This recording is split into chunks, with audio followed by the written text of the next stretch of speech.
റവ കൊണ്ടുള്ള ഒരു വെറൈറ്റി ചായ പലഹാരമാണ് ഇന്നത്തെ വീഡിയോയിലൂടെ ഷെയർ ചെയ്യുന്നത്. എല്ലാവർക്കും ഈസി ആയിട്ട് ഉണ്ടാക്കാൻ പറ്റുന്നതാണ്. അപ്പൊ ഇതിനായിട്ട് നമ്മൾ ആദ്യം തന്നെ കുറച്ച് ശർക്കരപ്പാനി മെൽട്ടാക്കിയിട്ട് എടുക്കുക. ഒരച്ച് ശർക്കരയിലേക്ക് 1/4 കപ്പ് വെള്ളം ഒഴിച്ചിട്ട് നല്ലോണം തിളപ്പിച്ചെടുക്കുക. ഇത് തിളച്ചു വരുന്ന സമയത്ത് നമുക്ക് ഇതിലേക്ക് തേങ്ങ ചേർത്ത് കൊടുക്കാം. 3/4 കപ്പ് തേങ്ങ ഞാൻ ഇതിലേക്ക് ഇട്ട് കൊടുത്തിട്ടുണ്ട്.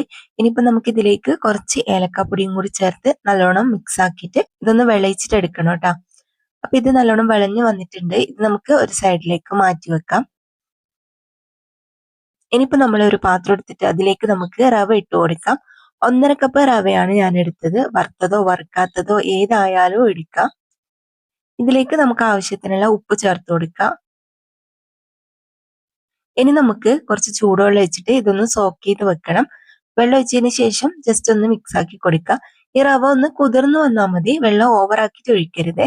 അപ്പൊ ഇത് നമുക്കൊരു 5 മിനിറ്റ് മാത്രം നമുക്ക് റെസ്റ്റ് ചെയ്യാൻ വെക്കാം. 5 മിനിറ്റ് കഴിയുമ്പോഴത്തേക്ക് ഈ റവയില നല്ലോണം സോഫ്റ്റ് ആയിട്ട് വന്നിട്ടുണ്ടാവും. എന്നിട്ട് നമുക്കിതൊന്ന് കുഴച്ചെടുക്കാം. ഇനിയിപ്പോ ഇതിൽ നിന്ന് നമുക്ക് കുറച്ച് കുറച്ച് മാവ് എടുത്തിട്ട് ഇതുപോലെ റോൾ ചെയ്തിട്ട് കയ്യിൽ പരത്തിയെടുക്കണം. ഇതേപോലെ കുറച്ച് പരത്തിയിട്ട് നമുക്ക് ഇതിലേക്ക് ഫില്ലിംഗ് വെച്ച് കൊടുക്കാം. അപ്പൊ ഞാനിതാ കുറച്ച് ഫില്ലിംഗ് ഇതിനകത്തേക്ക് വെച്ച് കൊടുത്തിട്ടുണ്ട്. എന്നിട്ട് നമുക്ക് മടക്കിയിട്ട് ഇത് നമുക്ക് ഇതേപോലത്തെ ഷേപ്പ് ആക്കി കൊടുക്കാം. നിങ്ങൾക്ക് ഇഷ്ടമുള്ള പോലെ ആക്കാട്ടോ. ഞാനിപ്പോ ഇതാ ഈ ഒരു ഷേപ്പിലാണ് ഉണ്ടാക്കുന്നത്. ഇതേപോലെ ഷേപ്പ് ആക്കി ലെവലാക്കി വെക്കാം. അപ്പൊ ഇതാ ഞാൻ എല്ലാ മാവും ഇതേപോലെ തന്നെ റെഡിയാക്കി എടുത്തിട്ടുണ്ട്. ഇനി നമുക്ക് ഫ്രൈ ചെയ്തെടുക്കാം. കുറച്ച് ഓയിൽ നല്ലപോലെ ചൂടാക്കിയതിന് ശേഷം നമുക്ക് അതിലേക്ക് നമ്മൾ റെഡിയാക്കി വെച്ച മാവ് ഇട്ട് കൊടുക്കാം.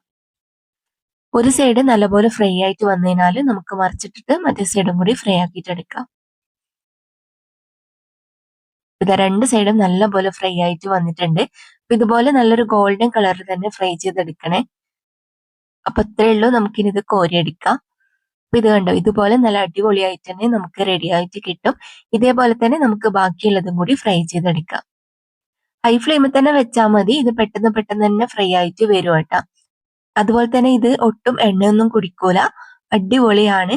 ഇതിന്റെ പുറം ഭാഗം നല്ല ക്രിസ്പി ആയിരിക്കും, ഉള്ളില് നല്ല സോഫ്റ്റും നല്ല ഫില്ലിംഗ് ഒക്കെ ആയിട്ടുള്ള അടിപൊളിയായിട്ടുള്ള ചായപ്പലഹാരമാണ്. അപ്പൊ ഇതുവരെ ഇങ്ങനെ ചെയ്തിട്ടില്ലെങ്കിൽ ഒരു പ്രാവശ്യമെങ്കിലും ട്രൈ ആക്കി നോക്കണേ. അപ്പൊ നമ്മുടെ എല്ലാ പലഹാരവും റെഡി ആയിട്ടുണ്ട്. ഇനി ഞാൻ ഇതിന്റെ ഉൾഭാഗം കൂടി നിങ്ങൾക്ക് കട്ട് ചെയ്ത് കാണിച്ചു തരാം. അപ്പൊ ഇത് കട്ട് ചെയ്ത് കഴിയുമ്പോൾ ഇതേപോലെയാണ് ഉണ്ടാവുക. അപ്പൊ എല്ലാവരും ഉണ്ടാക്കി നോക്കിയിട്ട് ഫീഡ്ബാക്ക് അറിയിക്കണേ. ഇന്നത്തെ വീഡിയോ ഇത്രയേ ഉള്ളൂ. വീഡിയോ ഇഷ്ടമായാൽ ലൈക്ക് ഷെയറും കമന്റും ചെയ്യണേ.